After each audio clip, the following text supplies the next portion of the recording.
Positional trading and long term investment కోసం ముందుగా tickertape.in అనే ఈ వెబ్సైట్లోకి లాగిన్ అవ్వాలి. ఇక్కడ మనం మొబైల్ నంబర్తో రిజిస్టర్ చేసుకోవాలి.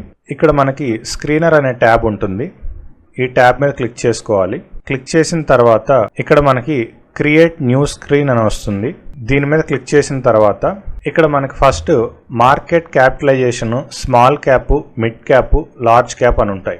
లాంగ్ టర్మ్ ఇన్వెస్ట్మెంట్ చేసుకునే వాళ్ళు స్మాల్ క్యాప్ స్టాక్స్ లో ఇన్వెస్ట్ చేసుకోవాలన్నా, మిడ్ క్యాప్ స్టాక్స్ లో ఇన్వెస్ట్ చేసుకోవాలన్నా, లార్జ్ క్యాప్ స్టాక్స్ లో ఇన్వెస్ట్ చేసుకోవాలన్నా ఇక్కడ ఫిల్టర్ చేసుకోవచ్చు. ఇక్కడ మనకి ఓవరాల్ గా 4921 స్టాక్స్ ఉన్నాయి. ఈ స్టాక్స్ లో నుంచి మనం పోర్ట్ఫోలియోని ఎలా బిల్డ్ చేసుకోవాలి, ఇక్కడ either small cap, mid cap, large cap ఏదైనా సెలెక్ట్ చేసుకోవచ్చు. నేను ఫస్ట్ లార్జ్ క్యాప్ మీద క్లిక్ చేస్తున్నాను. ఎప్పుడైతే లార్జ్ క్యాప్ మీద క్లిక్ చేసామో ఇక్కడ మనకి స్టాక్స్ అనేవి 100కి వచ్చేసాయి.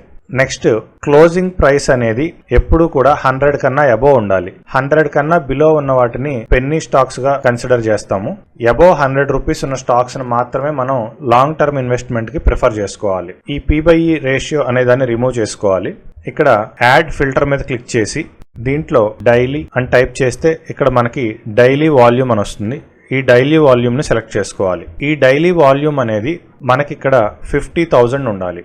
అంటే ఈ లిస్ట్ ఆఫ్ స్టాక్స్ లో మనకి ఎవ్రీడే వాల్యూమ్ అనేది మినిమం 50,000 అనేది ట్రేడ్ అవుతూ ఉండాలి. తర్వాత మళ్ళీ యాడ్ ఫిల్టర్ మీద క్లిక్ చేసి ఇక్కడ బీటా అని టైప్ చేయాలి. బీటాలో మనకి 0.50 నుంచి 1 లోపు ఉండాలి.